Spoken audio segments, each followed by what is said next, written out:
Right మరో breaking news చూస్తున్నాం. Johnny master remand రిపోర్ట్లో నార్సింగ్ పోలీసులు కీలక విషయాలు వెల్లడించారు. నిన్న గోవాలో జానీ మాస్టర్ను అరెస్ట్ చేసిన పోలీసులు ఈరోజు హైదరాబాద్లో కోర్టులో ప్రవేశపెట్టారు. కోర్టులో అతనికి 14 రోజుల జ్యుడిషియల్ రిమాండ్ విధించారు. రిమాండ్ రిపోర్ట్లో పోలీసులు పలు అంశాలను పేర్కొన్నారు. నేరాన్ని జానీ మాస్టర్ అంగీకరించినట్లు తెలిపారు. 2019లో జానీ మాస్టర్తో బాధితురాలికి పరిచయమైనట్లు వివరించారు. దురుద్దేశంతోనే జానీ మాస్టర్ బాధితురాలిని అసిస్టెంట్గా చేర్చుకున్నట్లు వెల్లడించారు. 2020లో ముంబైలోని ఓ హోటల్లో ఆమెపై లైంగిక దాడికి పాల్పడ్డాడని, లైంగిక దాడి జరుగుతున్నప్పుడు బాధితురాలి వయసు కేవలం 16 మాత్రమే అని వివరించారు.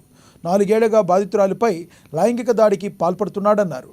లైంగిక దాడి విషయం బయటకు రాకుండా జానీ ఆమెను బెదిరించాడన్నారు.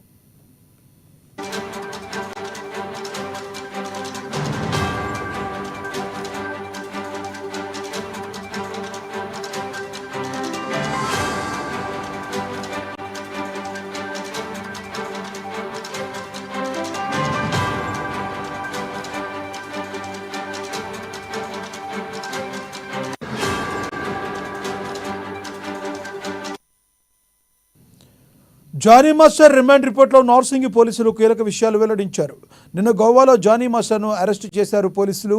ఈరోజు హైదరాబాద్లో కోర్టులో ప్రవేశపెట్టారు. కోర్టు అతనికి 14 రోజుల జ్యుడిషియల్ రిమాండ్ విధించింది. రిమాండ్ రిపోర్ట్లో పోలీసులు పలు అంశాలను పేర్కొన్నారు. నేరాన్ని జానీ అంగీకరించినట్లు తెలిపారు. 2019లో జానీ మాస్టర్తో బాధితురాలికి పరిచయమైనట్లు వివరించారు. దురుద్దేశంతోనే జానీ బాధితురాలిని అసిస్టెంట్గా చేర్చుకున్నట్లు వెల్లడించారు. 2020లో ముంబైలోని ఓ హోటల్లో ఆమెపై లైంగిక దాడికి పాల్పడ్డాడని, లైంగిక దాడి జరుగుతున్నప్పుడు బాధితురాలి వయసు కేవలం 16 ఏళ్లు మాత్రమేనని వివరించారు. 4 ఏళ్లలో బాధితురాలిపై లైంగిక దాడికి పాల్పడుతున్నాడన్నారు. లైంగిక దాడి విషయం బయటకు రాకుండా జానీ మాస్టర్ ఆమెను బెదిరించాడన్నారు. అన్న పంపిస్తారు, అట్లా పంపించారు.